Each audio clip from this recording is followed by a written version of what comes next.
Boa noite, pessoal. Boa noite.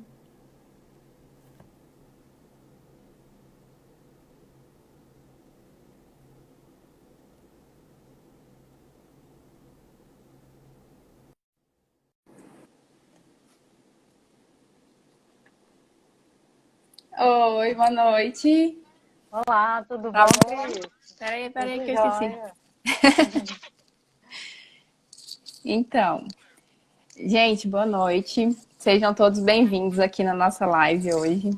Para quem não me conhece, meu nome é Cristiane, eu sou fisioterapeuta, sou especialista em gerontologia, tenho mestrado em ciências da reabilitação e tenho especialização também em ortopedia. Eu sou idealizadora da Revista Reabilitação Geriátrica, onde a gente tem o objetivo, né, de levar atendimento fisioterapêutico de excelência para os idosos em ambiente domiciliar. E, na verdade, esse é um sonho que se realizou, né? E é hoje quem vai participar da gente com a live é a doutora Juliana.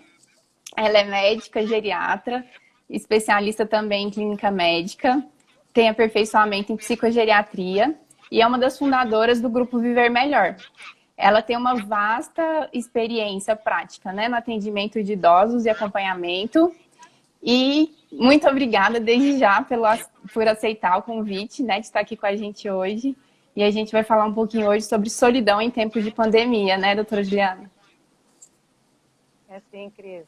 Muito bom estar aqui com você hoje, ainda mais em função desse projeto tão lindo, né? Esse projeto solidário que foi idealizado por você, né, e pela clínica. E para mim é uma honra muito grande estar participando desse projeto. Muito obrigada. Obrigada a você. E a gente queria aproveitar e falar um pouquinho também, né, sobre esse projeto. Então, vão ser uma série de lives falando sobre saúde do idoso, com o objetivo de arrecadar doações nessa live para o Solar Colombino. A ideia é que nas próximas lives a gente arrecade doações para outros abrigos também, né? Que a gente sabe que nesse período de pandemia todos os abrigos de idosos estão precisando de doação, tanto de material de limpeza, quanto material de higiene, né? Máscara, álcool, até mesmo sabonete, tudo isso. Então, quem quiser doar alguma quantia, pode ter a conta lá no nosso Instagram, a gente deixou a conta certinha do Solar lá. Se vocês quiserem, podem seguir também o Instagram do Solar. E quem quiser levar as doações lá presencialmente, pode levar também, tá certo? Então, doutora Juliana, quer falar mais alguma coisa Não, só sobre que essa isso? iniciativa é maravilhosa. Eu acho que as instituições de longa permanência, de forma geral, né, as instituições filantrópicas, elas têm uma necessidade, uma demanda muito grande, né, por insumos materiais, porque o consumo é muito grande em tempos normais, né, e com toda a dificuldade que a gente tem vivenciado agora, eu acho que essa demanda aumentou muito mais, e aí é um momento que a gente tem que se despertar para reforçar o que já tem sido feito, né, porque a complexidade do cuidado aumentou agora com essa pandemia, né, eu acho que todo o recurso que vier é bem-vindo. Isso. Então, gente, a gente vai começar a falar um pouquinho sobre o tema que a gente pensou, né, que é a solidão dos idosos. A gente está vendo o pessoal discutir muito sobre a solidão dos idosos agora, devido à pandemia, né? Por causa do distanciamento social, então eles estão ficando mais sozinhos em casa. Mas eu queria ver com a senhora, com você, será que esse já não era um problema antes da pandemia?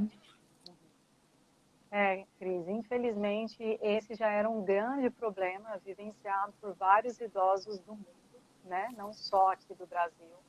E uma triste realidade que, inclusive, com impactos muito negativos para a saúde, né? E agora só se intensificou nesse momento da pandemia.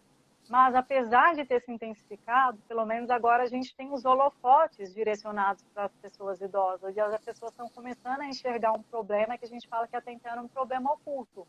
Né? O idoso era solitário e a sociedade não o enxergava. E agora, pelo menos, abriu-se, né, uma janelinha para que as pessoas se despertem para esse grande problema com impactos tão negativos. Sim, até mesmo porque eu vejo muito meus pacientes reclamando, né, que eles A maioria deles reclama da questão da solidão, que eles falam assim, alguns ficaram viúvos, então perdem aquele parceiro da vida toda. Os outros, os filhos já não estão mais em casa, né? Então, foram viver as próprias vidas, têm a própria família ali, filhos, esposa, marido. E acaba que na correria do dia a dia, eles não conseguem estar tão próximos dos idosos. E eles ficam muito sozinhos. Alguns reclamam que dia de domingo, que pra gente é um dia ótimo, que a gente fica esperando chegar, né? Eles falam que para eles é um dia péssimo, porque às vezes é o dia que não tem a pessoa que vai lá cuidar da casa, às vezes não tem o cuidador, e é o dia que eles se sentem mais sozinhos. Então a gente tem que observar muito isso, né? Esse problema é tão grave que no ano passado a Inglaterra fez um estudo e eles conseguiram evidenciar que os idosos tinham uma média, né, de oportunidade de conversar com uma pessoa uma vez a cada 4 dias. Porque lá é grande o índice de pessoas idosas que moram sozinhas e a solidão é tão grande que uma média nacional de acesso ao convívio social com uma outra pessoa para conversar uma vez a cada 4 dias. Então, imagina para um ser humano o que é ficar dentro de casa e passar 4 dias sem ter oportunidade de conversar com ninguém, né? E isso foi um ambiente fora de pandemia, né? E aí foi interessante esse estudo, porque a partir dele o governo começou a tentar organizar iniciativas que pudessem, então, socializar mais o idoso, trazer o idoso para a vida da comunidade, já que a comunidade não consegue se inserir na vida do idoso, né? Então é um problema sério, essa questão, né? O nosso ritmo de vida é muito acelerado, e acaba que essa tendência, né, do século XXI, né, que a gente já vem vivenciando desde né, das últimas décadas do século XX, dessa correria, de muitas atividades ao mesmo tempo, o idoso foi, assim, vagarosamente sendo excluído da rotina de vida né, dos filhos, dos netos. Aqueles tradicionais almoços do domingo foram sendo substituídos, foram se tornando cada vez mais escassos, e esse problema da solidão foi se agravando, né? O mundo se tornou globalizado e o idoso se tornou cada vez mais solitário.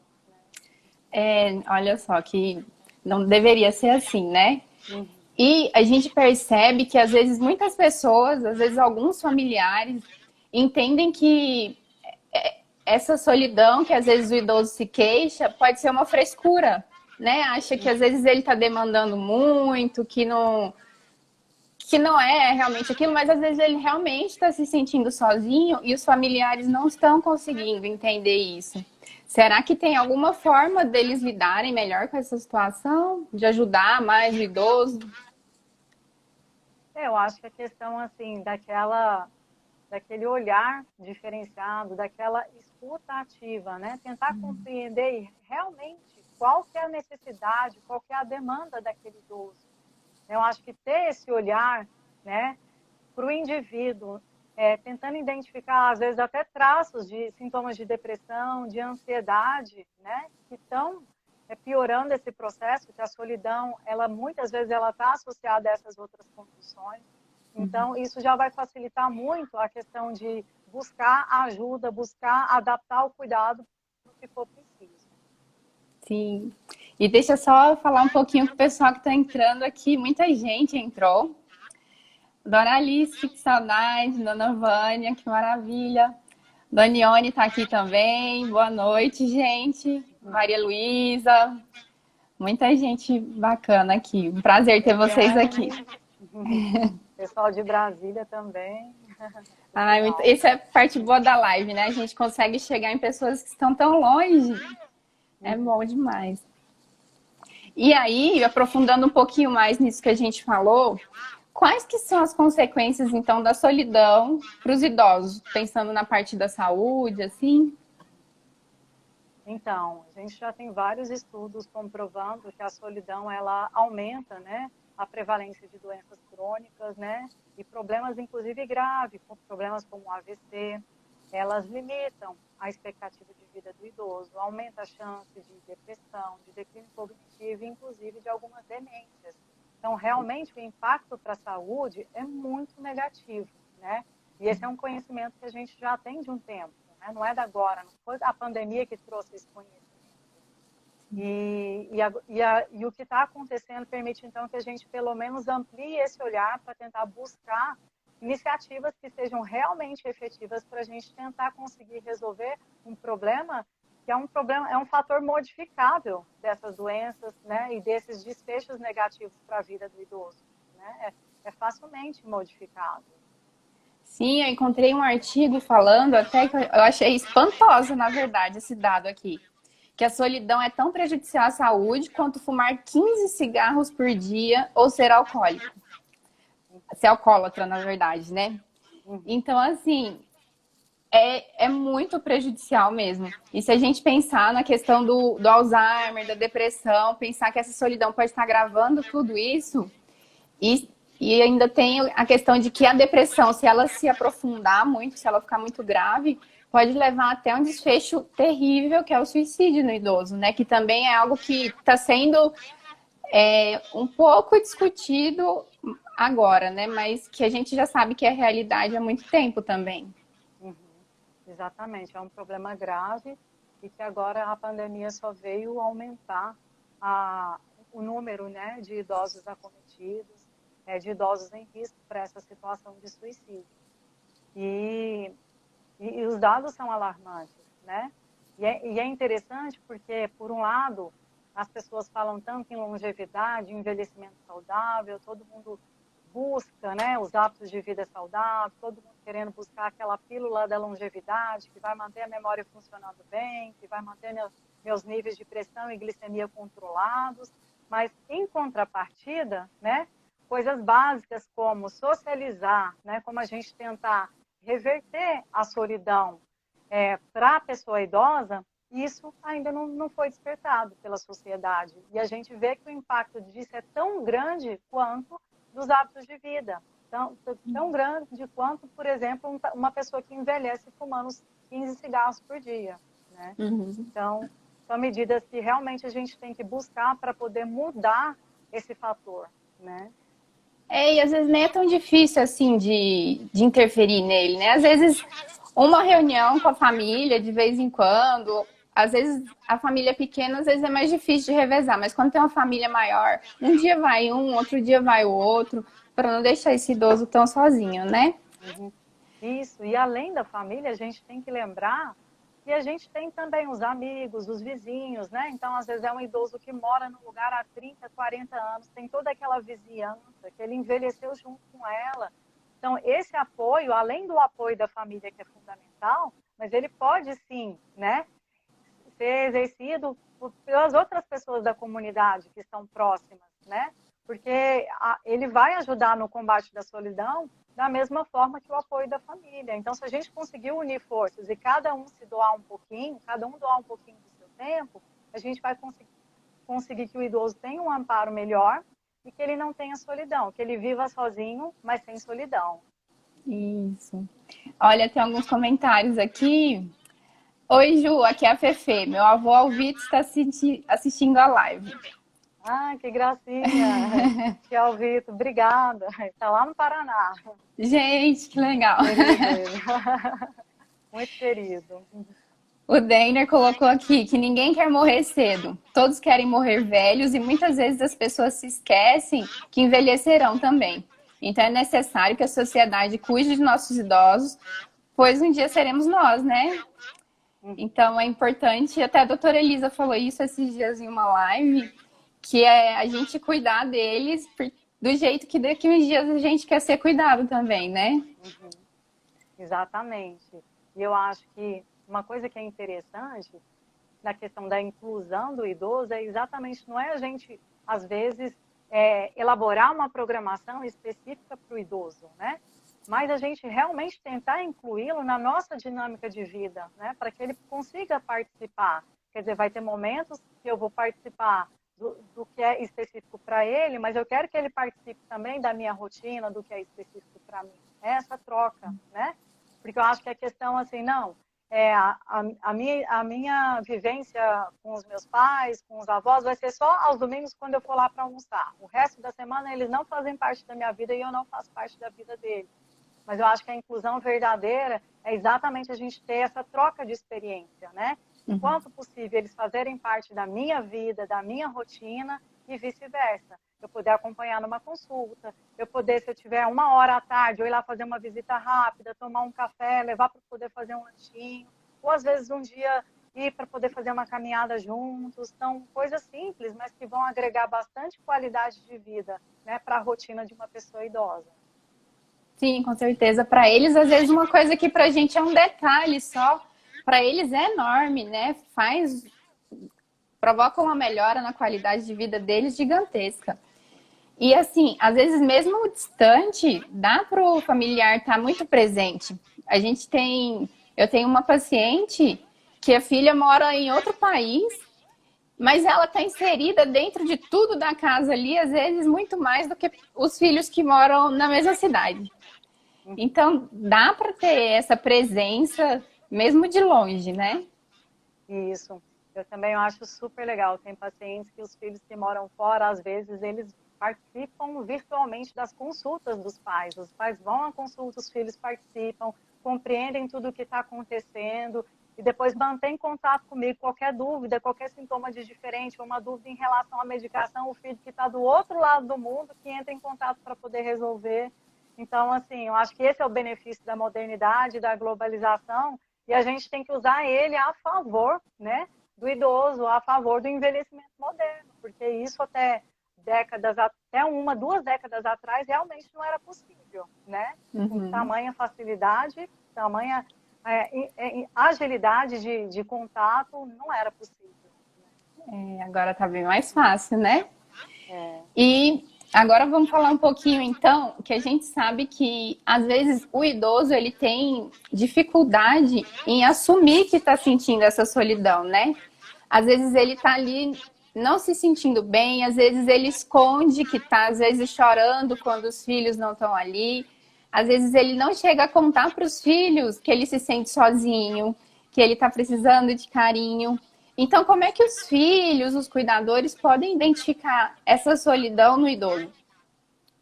Eu acho que é importante, principalmente, além de identificar a solidão, tentar também diferenciar a solidão já de sintomas depressivos, né?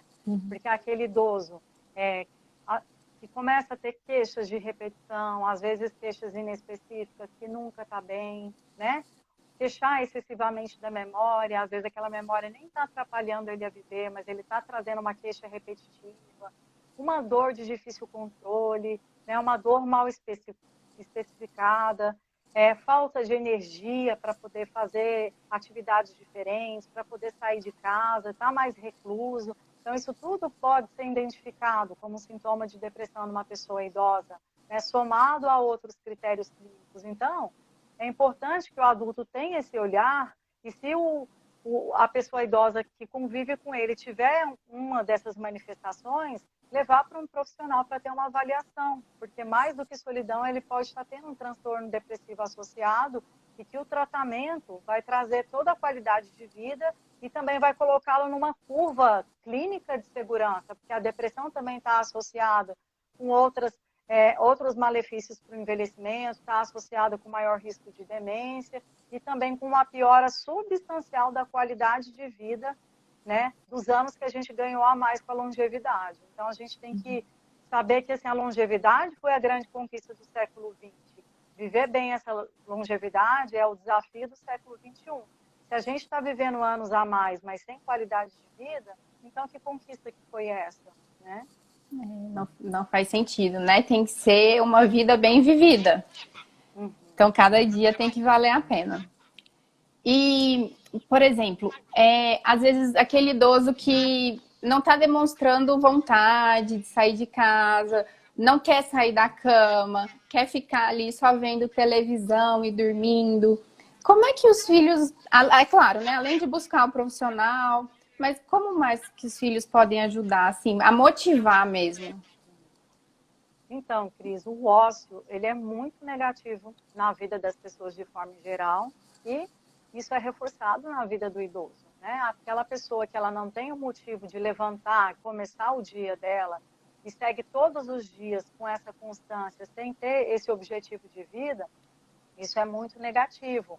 Então, tentar criar uma rotina de vida que seja mais ativa. Por mais que a pessoa goste da televisão, por mais que ela goste de deitar durante o dia, tentar determinar, limitar horários do dia para ela poder ter acesso à televisão, para ela poder ter aquele pequeno cochilo depois do almoço e tentar organizar atividades para ela estar fazendo ao longo do dia, claro que dentro daquele rol de interesses, daquilo que dá prazer para ela. Então, assim, se ela tiver um momento do dia, alguém para acompanhar numa caminhada, né? Um idoso que mora perto de uma banca de revista, que gosta de comprar o jornal, então, de repente, ele poder ir todos os dias naquele horário para poder comprar o jornal. São pequenas coisas que vão já trazer qualidade de vida e que vão trazer aquela vontade de viver. Não, hoje eu vou acordar porque eu quero lá na banca ver qual que é a notícia do jornal de hoje, e às vezes já faz amizade, socializa com os outros idosos que estão indo com o mesmo propósito também, né? Tentar buscar, às vezes, reunir o idoso com aquele grupo que ele tinha, né, de colegas, às vezes nem que seja uma vez por mês, né? Tentar encontrar um momento para eles se encontrarem, para eles conversarem sobre as experiências, as vivências que eles tiveram juntos no passado. Então, tudo isso são coisas possíveis de ser feitas e que vão agregar bastante qualidade de vida. E, claro, além das terapias que são benéficas, né, relativas ao exercício físico, à fisioterapia, à academia, sempre que for possível, o idoso puder ir até a clínica, até a academia, para poder fazer, para socializar, é o ideal. E quando não for possível, recebe o atendimento domiciliar, que com certeza já vai agregar muita qualidade de vida, já vai socializar. Então, às vezes, o idoso, não, hoje eu tenho que levantar mais cedo que a fisioterapeuta vem me atender. Então, isso já é tirar o idoso do ócio e já é combater a solidão. Sim, isso é muito bacana, porque eu percebo assim, que com os exercícios, né, eles têm essa rotina que você falou e eles ficam ansiosos esperando o horário da fisioterapia. Então, passa a ser uma parte importante do dia deles, né? Realmente esperar o horário da fisioterapia. E às vezes eles ficam guardando ali na memória, às vezes anotam histórias do que aconteceu, ou de um livro que leu, de um filme que assistiu para contar. Então, fica esperando a hora de chegar para eles poderem contar isso. Então, acaba sendo um momento de socialização também. Às vezes não com outros idosos, mas com a pessoa que está ali atendendo, né? Então, isso é muito bacana. O exercício ajuda muito. Bastante. E além de ajudar no físico, né, ajuda no emocional, ajuda na cognição também, né? Então essa interação ela é fantástica e muito positiva para a saúde global do idoso.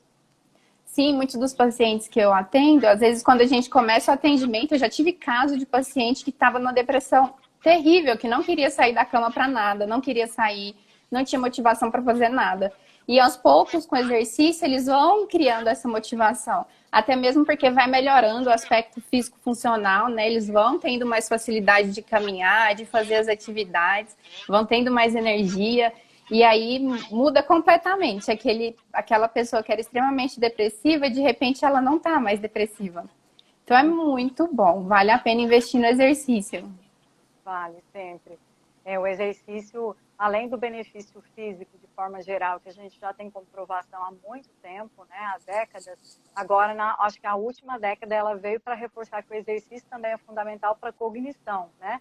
A gente tem muitos trabalhos, inclusive avaliando volumetria, o volume, o tamanho do cérebro, as áreas de ativação do cérebro, mostrando que as pessoas que envelhecem fazendo exercício, mesmo que tenham começado a fazer exercício já em idades mais avançadas, elas conseguem estimular áreas diferentes do cérebro que acabam trazendo uma cognição melhor e uma proteção maior também contra as demências, como a doença de Alzheimer, por exemplo. Sim, os pacientes com Alzheimer também, até mesmo outros tipos de demência, eles também apresentam uma melhora significativa. E muitas vezes esses pacientes, eles têm, além da demência em si, eles têm a depressão associada, né? Então, o exercício ajuda a melhorar esses dois parâmetros, tanto o parâmetro da cognição, às vezes a memória vai melhorando um pouquinho, às vezes eles ficam mais atentos, conseguem responder melhor aos comandos, então ajuda dos dois lados. É fundamental. Não tem como envelhecer bem sem o exercício, né? Então, acho que assim, nós que somos jovens já temos que nos conscientizar disso, e quem não teve a oportunidade de começar jovem, que não tem o limite de idade para poder iniciar, né? Sim, eu tenho um professor que fala que o, o exercício físico regular é um remédio maravilhoso, né? O remédio da última década, que não tem nenhum efeito colateral. Então, se todo mundo conseguisse fazer um pouquinho, né, seria ótimo. Seria. Na verdade, eu brinco com os pacientes que o que eles gastarem pagando a fisioterapeuta, né? Ou o educador físico para fazer o exercício, é o que eles vão economizar com remédio, com cuidador no futuro, mas futuro a médio prazo, né? Nem a longo Uhum. prazo. Então, eu sempre falo, ó, não é gasto, é investimento. Então, é melhor você investir na fisioterapia, na educação física, do que você depois ter que gastar com cuidador e com medicação, né? Porque as doenças, com certeza, irão surgir e serão mais graves. Com certeza. E lembrando outra coisa que a gente tinha pontuado também, eu lembro de uma paciente que a paciente já com mais de 90 anos, com Alzheimer, e a filha organizava encontros com as colegas que tinham a mesma idade, né? Com as colegas dessa paciente. E aí elas faziam chá da tarde, aí cada uma ficava responsável por levar alguma coisa. Gente, era muito bacana. Mesmo ela tendo o Alzheimer, né? Que a gente sabe que vai comprometer a memória. Quando terminava o encontro, ela estava muito mais feliz. Então, essa socialização é possível. Às vezes tem que ter alguém para organizar que eles não conseguem e vai trazer muita melhora para o idoso, né? Traz muito benefício. E a memória afetiva é a última, né, que o paciente perde, né? Então, muitas vezes, mesmo que ele não lembre o nome, ele reconhece a fisionomia e o afeto que ele nutre pelaquela pessoa não muda, né? Uhum. Então, é um momento que, assim, enquanto for possível, enquanto trouxer prazer e conforto para o paciente, eu acho que ele tem que... É um investimento na qualidade de vida do idoso. Com certeza. Gente, ó, tem muitos comentários aqui, tem muita gente assistindo. A Cláudia colocou que a dança também contribui muito para esse estímulo, né? E realmente é um excelente exercício, traz toda essa sensação de bem-estar, trabalha toda a musculatura do corpo, né? Trabalha o condicionamento cardiorrespiratório e também ajuda a liberar essas substâncias que vão trazer esse bem-estar, né? Sim, a dança é fantástica. A questão do equilíbrio, que ela trabalha muito bem, o emocional, a parte da cognição, tanto relativa à questão dos passos, quanto à questão da música, que a pessoa tem que prestar atenção, né? E ter a musicalidade. Então, assim, a dança é um estímulo fantástico para a parte física, para o cognitivo, para o emocional. Eu sou apaixonada, eu sou suspeita, né? E também não tem limite de idade para poder começar, né? É verdade. Olha, tem, a Doralice tá aqui, Sabrina, Marisa, Dona Eunice. Gente, que bom que tem tanta gente aqui. Muito bom ter vocês. Vão mandando perguntas, que aí a gente vai respondendo e acho que vai ficando mais interativo, né? A Eunice colocou que depois que começou a fazer exercícios mais frequentes, não precisou mais fazer fisioterapia. Antes ela tinha muita tendinite. Então, olha só, que bacana, né? Que legal. Eu tenho E uma paciente de 92 anos, ela tinha um quadro demencial leve e um quadro depressivo associado. E foi super interessante, porque a filha contratou um professor de dança para poder dar aulas domiciliares para ela, porque ela tinha essa dificuldade logística de alguém levar, né, para a academia. E assim, isso mudou a vida dela, porque assim, no dia que o professor ia dar aula, era o dia que ela queria ir ao salão, se arrumar para esperar o professor chegar, né? E tinha aula, e aí ela começou a organizar almoços para poder, tipo, um dia da semana ele vai chegar mais cedo para poder almoçar comigo. Então, assim, virou um que evento social na bacana. vida dela, além de ter melhorado tanto, parte física, equilíbrio, o humor dela melhorou, assim, 100%. Ela estava com a medicação, respondendo devagar, toda vez que uma consulta tinha que aumentar a dose. Aí, de repente, ela chegou super bem, falante. Nossa, mas o que aconteceu? O que mudou na vida dela? Não, agora ela está fazendo uma aula de dança e isso, assim, trouxe todo um ressignificado para a vida dela, para a existência dela, né? Então, eu acho que cada um tem que encontrar aquele estímulo que vai fazer a diferença na vida da pessoa idosa. Por exemplo, tem pacientes que gostam muito de música, né? Então, às vezes, a musicoterapia seria uma excelente ideia para eles. Aprender novos idiomas também, tem alguém ali ensinando. Teve um paciente meu que gostou muito de fazer aula de informática. A filha contratou um professor para em casa ensinar ele a mexer no computador. E a partir disso ele começou, inclusive, a escrever um livro, que aí ele aprendeu a mexer no computador e empolgou para escrever o livro, né? Nossa, Então que tem muitas legal. coisas que dá para fazer. Escolas de inglês, né? O ano passado eu tive contato com uma colega que tinha uma amiga de turma de 80 anos que estava fazendo inglês e era uma das alunas mais disciplinadas. Então, e a rotina dela era mais tumultuada do que a nossa, porque ela tinha o horário da academia, do inglês, do encontro com as amigas. Então, eu falei, eu quero envelhecer desse jeito, uma agenda cheia de atividades. Sim, tem muitos deles que têm a agenda mais cheia do que a nossa. É.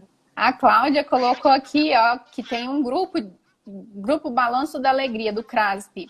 Acho que é um grupo de dança, né, Cláudia? Então, para quem quiser, tiver interesse, depois que passar isso tudo, pode procurar o grupo. A Eunice colocou que adora dançar forró.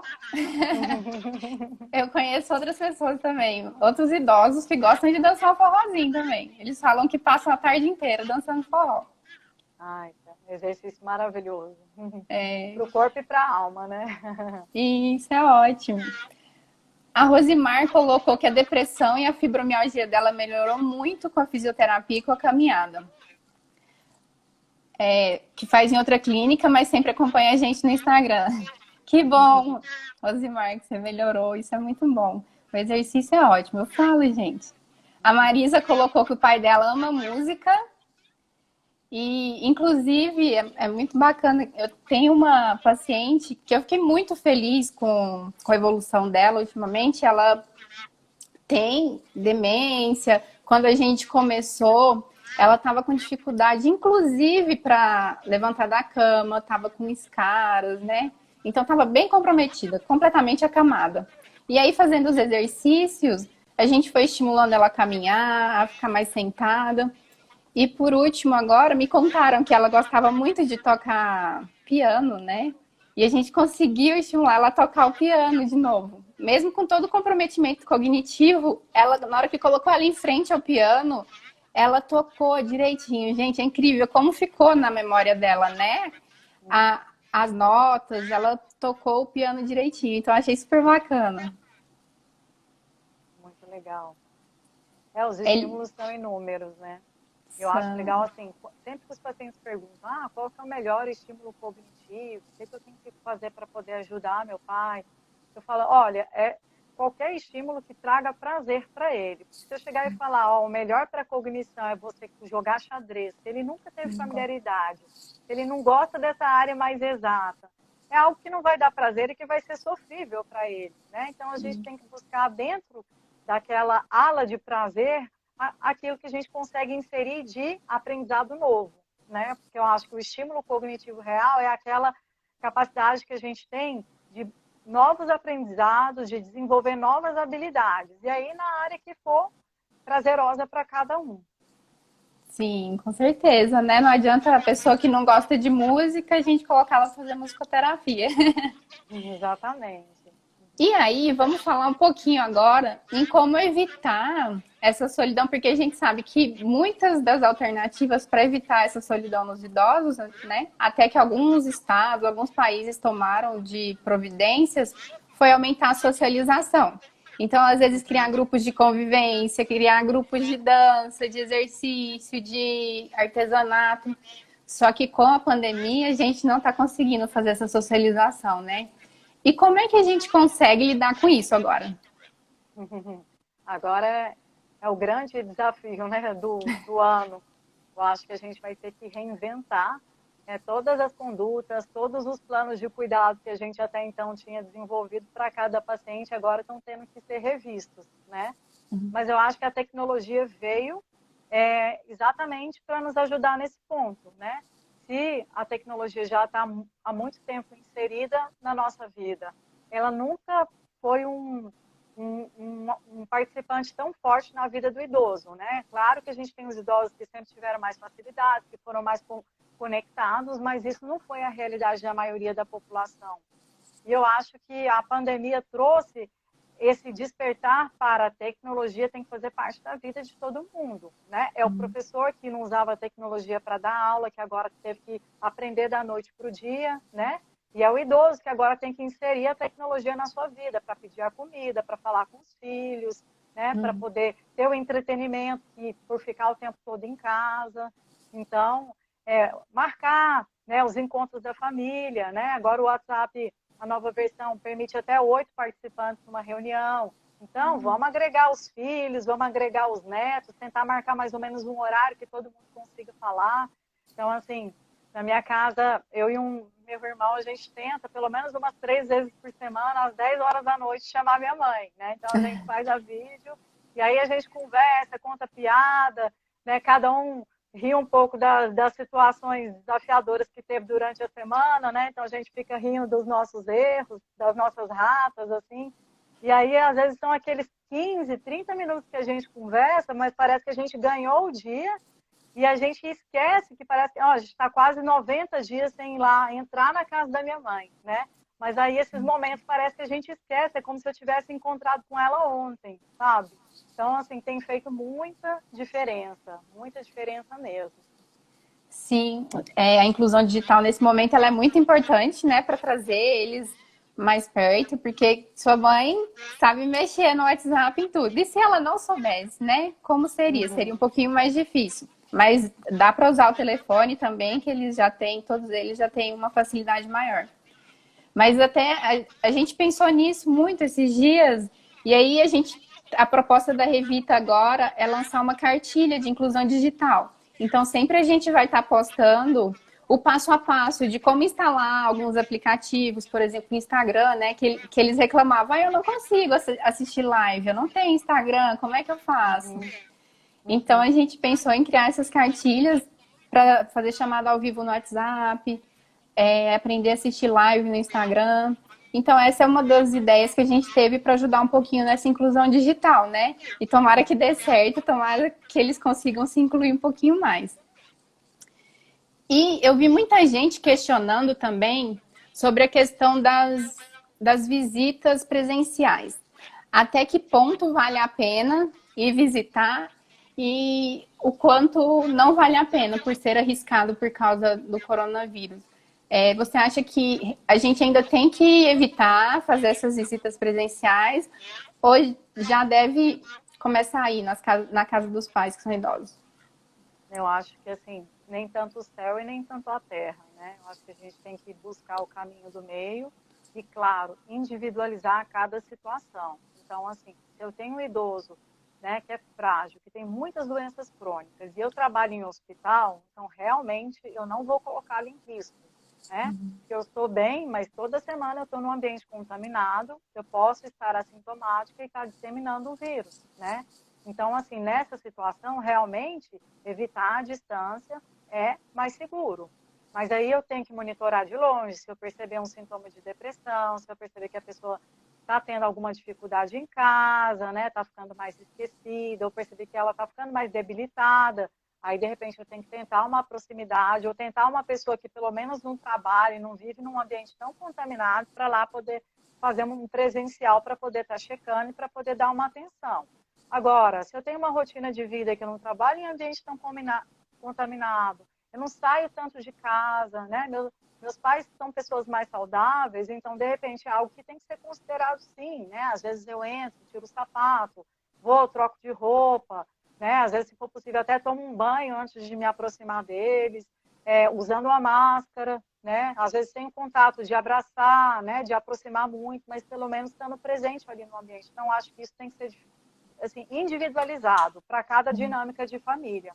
Mas eu acho que assim, a aproximação física ela é possível sim, e ela tem que acontecer à medida que cada estrutura familiar permite. Então, por exemplo, no meu caso, eu tenho evitado pelo risco, né, que eu tenho dos locais que eu trabalho, mas se eu não trabalhasse em área da saúde, por exemplo, se eu fosse uma professora que estivesse dando aula só dentro de casa, com certeza eu me organizaria para ir pelo menos uma vez por semana.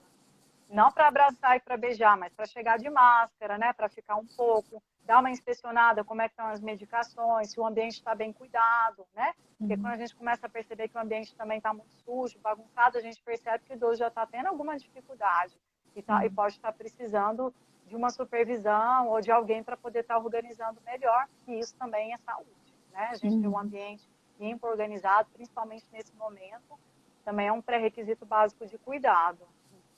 Com certeza. E tem muita gente questionando também, às vezes, essa questão do digital, né? Das ligações de vídeo, do telefone. Você falou que no seu caso é como se tivesse sido encontro presencial, né? Mas tem gente falando que às vezes não, que falta alguma coisa. E aí, alguma outra alternativa? Eu acho que assim, não substitui o encontro presencial, né? Mas eu acho que ele mantém a conexão. E aí, assim, é o que temos para o momento, sabe? O que tenho para o momento é isso, então vou me apegar a isso, vou valorizar isso, vou fazer disso um momento especial e fantástico, né, no nosso dia. E assim que é possível ter o presencial, teremos o presencial. Eu acho que nada substitui o presencial. Isso vale para nós agora na pandemia e para fora da pandemia também. Né, para os filhos que moram fora, para os filhos que moram na mesma cidade e não conseguem encontrar com tanta frequência. Mas a gente tem que viver o dia de hoje e viver o que é possível a gente fazer agora. Se o ideal não está acessível para a maioria de nós, então a gente faz o que for possível, né? E claro, quem tiver um idoso que precisa de ter um familiar próximo, ele tem que ter esse familiar. Tem idoso que mora com os pais, tem idoso que mora com os filhos, né? E a rotina tem que continuar. Então, os filhos vão redobrar os cuidados e vão continuar próximos, né? Não tem como excluir, porque agora tem a pandemia. Então, a gente tem que adaptar a cada caso. Mas eu concordo que nada substitui o presencial. Mas eu tento acreditar que a conexão nos mantém ligados à tecnologia e isso é o que a gente tem de positivo para agora, né? Quem sabe daqui um mês, daqui um pouco mais de tempo, a gente já consegue resgatar nossos hábitos antigos. Excelente. A Amy Faria colocou que está aproveitando o YouTube e a quarentena para aprender a fazer crochê. Olha só que bacana, Olha, aulas que online. legal. Muito legal. Tem A muita Fer... coisa interessante, né? Tem, se for buscando, a gente vai encontrando muita alternativa. A Fernanda colocou que o teleatendimento aos idosos tem nos surpreendido. Eles têm demonstrado interesse em conhecer e utilizar essas tecnologias. É verdade, viu? Está funcionando muito bem o teleatendimento. Tem que ter alguns cuidados, né? Às vezes a gente não consegue desafiar tanto quanto desafia no presencial, mas está sendo muito bom mesmo. Eu quero aproveitar e contar de uma experiência de uma escola australiana, que ela incluiu idosos de uma instituição de longa permanência na turma virtual com alunos do sexto ano. Então, os idosos começaram a participar das aulas com os alunos do sexto ano e foi uma experiência maravilhosa, porque os adolescentes eles passaram a ter empatia pelas pessoas idosas, passaram a ter no idoso aquela referência da história viva, né? Então, nas aulas de história, o idoso podia trazer a vivência dele, daquilo que estava sendo estudado, trazer o conhecimento prévio, né? E os adolescentes, para os idosos, estavam ensinando tecnologia, estavam ensinando eles a um maior acesso na plataforma de estudo. Então, assim, foi uma experiência incrível, que inclusive virou uma pesquisa da universidade. Que bacana. Então, isso é a gente inserir o idoso na nossa rotina, né? Sim, trocar experiência, né? Acho que todos os lados aprendem e podem aproveitar disso. Muito bom. A Silvia colocou aqui, Cristiane, penso que os filhos deveriam ter mais atenção com os pais. O que percebo é que os idosos são, sim, a última opção dos filhos e quando eles têm problemas de saúde, a situação é pior. Então, essa é uma queixa, né? Aquilo que a gente colocou lá no começo, que às vezes os pais sentem isso, que os filhos às vezes não estão dando a atenção necessária. E às vezes eles tentam entender, é porque meu filho tem a vida corrida, tem que lidar com o filho, tem o trabalho. Mas ainda assim, realmente, né? A gente tem que, como filho, se colocar no lugar e achar um horário ali na agenda, achar um tempo para os pais. Porque, vamos pensar, quando a gente era pequeno, eles também tinham a vida corrida, né? Tinham que cuidar da mãe, tinham que trabalhar, tinham que cuidar da casa, tinham que cuidar da gente que era filho, e eles sempre acharam horário pra gente. E por que que agora que a gente que tem que cuidar deles, a gente não vai achar horário na agenda? Né? Então, se colocar um pouquinho no lugar, ter um pouquinho de empatia mesmo e tentar organizar isso, colocar como prioridade na vida, né? Exatamente. E se colocar, além de se colocar no lugar, a gente lembrar que daqui a um tempinho nós estaremos naquela posição, né? Nós seremos E, os idosos que gostaríamos de ter a atenção dos filhos. com certeza. Tem que pensar nisso tudo. A Vânia colocou que para ela está sendo um desafio e crê que vai dar certo. Acredito que é a questão do distanciamento social, né? Está sendo um desafio para todo mundo. Muito Mas grande. a gente tem que lidar da melhor forma que consegue, né? Levar isso com leveza, tentando achar sempre um lado bom dentro de tudo que está acontecendo e tentando não se deixar levar pela onda de tristeza e ansiedade que está tendo aí, né? Só um gancho dentro disso que você está falando, que isso exatamente é o que define a resiliência, né? Isso. Resiliência é aquela é um conceito da física, né? Que é uma capacidade que tem de sofrer uma força, uma força, um abalo, mas sem que isso provoque uma deformidade, né? Uhum. Então, a resiliência, ela é na vida uma característica que está muito associada com o envelhecimento bem-sucedido, né? Porque é aquela capacidade que a gente tem que adquirir ao longo da vida, aprender de passar por todos os nossos problemas, por todos os desafios e as dificuldades, mas sem deixar que esses problemas e essas dificuldades nos deixem deformidades, nos deixem feridas muito profundas, né? Então, eu passo por aquilo, eu sofro, eu vivo luto, mas eu tenho esperança de que um momento melhor vai ter e eu vou estar pronta para poder recomeçar, né? Então, acho que a resiliência é algo que a gente tem que buscar para que a gente tenha saúde mental e possa envelhecer melhor. Muito importante isso, né? Praticar resiliência.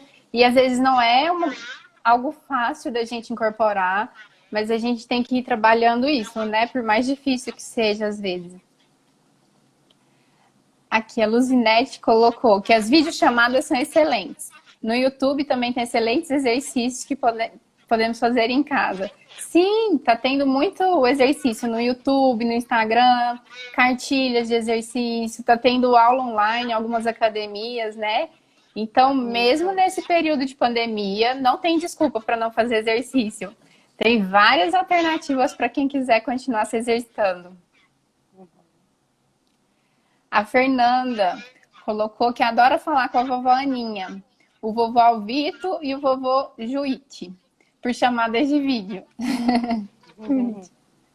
Os meus filhos adoram também. Então, eles brincam que é o momento da live deles com a vovó, sabe? Ai, que legal, gente. Aí é muito legal. Cada um pega o celular do pai, o outro pega o celular da mãe. E aí eles marcam com a vovó o horário de fazer a live. Que legal. É uma diversão, eles contam um pouco do dia deles, né? Recebem um pouco do carinho da vovó. Então é um momento super divertido e alegre para eles e com certeza para a avó também. Com certeza, para ela capaz que é mais alegre ainda. Eunice colocou que tem falado com a mãe dela em chamada de vídeo. São 7 irmãos e só ela que mora longe. Eles moram todos em Franca, em São Paulo. Aí tá aproximando, né? Às vezes quem mora longe tá conseguindo aproximar um pouquinho agora. O Luiz Carlos colocou que se está difícil para chamar da terceira idade, talvez seja menos trágico que as agressões no âmbito familiar. A gente está tendo muito relato, né, de principalmente violência à mulher, né? Violência doméstica. E a gente sabe que tem a violência no idoso também, né? Então, alguns idosos, infelizmente, às vezes sofrem maus tratos. Sim. Então, e aqui só lembrar que a negligência também é uma forma de maus tratos para a pessoa idosa, né? Uhum. Infelizmente, tem essa realidade também, né? Mas, em caso de suspeita de que isso esteja acontecendo, a melhor alternativa é entrar em contato com algum serviço social, né? E fazer essa denúncia e tentar ajudar aquela família que está vivendo por aquilo. principalmente se for idoso e não tiver condições de buscar ajuda sozinho, né? Isso. Às vezes o idoso não tem nem coragem, né, de buscar ajuda. Até mesmo porque o amor, a consideração pela família, ele acaba filtrando toda a violência que ele recebe e às vezes ele nem encara aquilo como violência, né? Acha que Isso. é natural, ou tem vergonha de se expor, ou tem vergonha de perder o pouco que ele recebe, né, de atenção da família. Então, é uma situação delicada que a sociedade como um todo, amigos, vizinhos, todos temos que estar atentos para isso, né? Sim. E tentar ajudar da melhor forma que conseguir, né? Eu acho que a Luciana colocou uma mensagem aqui. Minha mãe tem Alzheimer e eu moro em outro país, mas faço chamada toda semana para vê-la e para falar com ela. Olha só que legal. Muito bom. A mesma coisa, Maravilhoso. a dona Sônia também colocou, né, que tem falado com a filha dela que mora em Londres, comemorado aniversários pelo vídeo. Olha que bacana. A gente está vendo muito nessas comemorações de aniversário à distância. Uhum. É outra forma também de inseri-los e tentar tirar um pouquinho o foco de tudo isso que está acontecendo. E quando eu falo em tirar o foco, gente, não é que não tem que saber de nada que está acontecendo lá fora. A gente tem que saber, até mesmo para se proteger e saber como lidar com tudo isso. Mas às vezes não é assistindo todos os noticiários de todo dia, o dia inteiro assistindo noticiário, né? Então, uma das recomendações que está sendo feita é, às vezes, selecionar um jornal por dia e assistir, às vezes, um ou dois jornais, não ficar o dia inteiro vendo só aquilo ali, né? Para diminuir a ansiedade. Isso. Inclusive, tentar selecionar um jornal que seja aquele que não traga só notícias negativas, mas que tente mostrar também coisas boas que têm sido construídas nessa fase.